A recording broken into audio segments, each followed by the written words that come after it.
total après cette opération à 116 000 euros. Voilà. Bien, y a-t-il des... Oui, monsieur.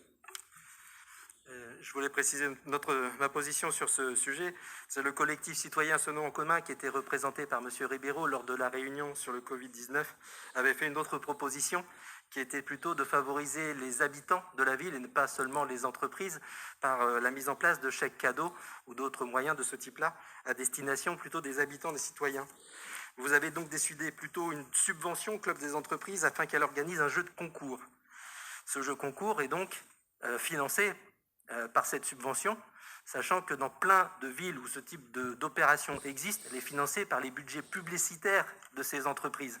Donc nous trouvons un peu déplacé que ce soit la ville qui participe à cette opération publicitaire plutôt que justement les entreprises. Et le moyen de favoriser les habitants tout en favorisant également le commerce sur notre ville serait plutôt de favoriser le pouvoir d'achat plutôt que le pouvoir de faire de la publicité qui au final va servir essentiellement les gens qui ont les moyens d'acheter.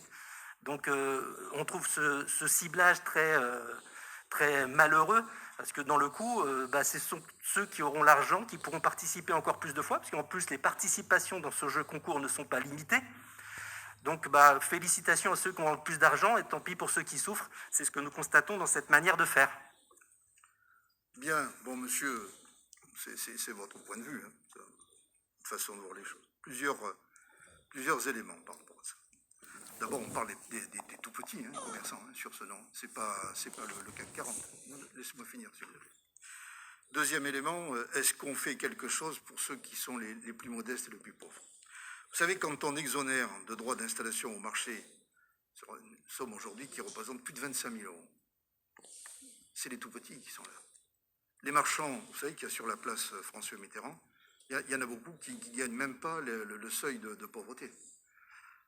Ensuite, pour parler des personnes les plus pauvres, monsieur, vous devriez, je pense, vous entretenir avec Huguette Lenoir qui va vous dire tout ce qu'on fait pour les familles les plus en difficulté. Je vous rappelle quand même qu'on est une commune avec près de 40% de logements sociaux et que les conséquences, on les connaît tous les jours. Vous savez, ce week-end encore, moi je suis allé au centre commercial La Morlette pour voir les commerçants. Certains étaient en difficulté, d'autres un petit peu moins. Et puis, il y avait une personne qui dormait dans sa voiture.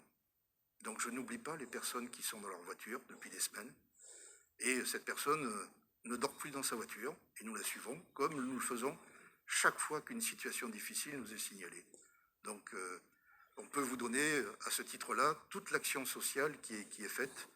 Ça vous donnera donc une idée du nombre de personnes que nous accompagnons avec des structures solidaires qui sont au contact tous les jours. Je veux parler du Secours populaire, je veux parler des Restos du Cœur, je veux parler du Secours catholique qui sont sur le pont de notre commune, qui nous signalent les personnes qui sont les plus en difficulté, telles que vous parlez, et avec la MDSI, le département et le CCS, nous sommes chaque jour auprès de ces personnes pour que justement les difficultés qu'elles rencontrent soient apaisées le plus possible. Voilà, monsieur.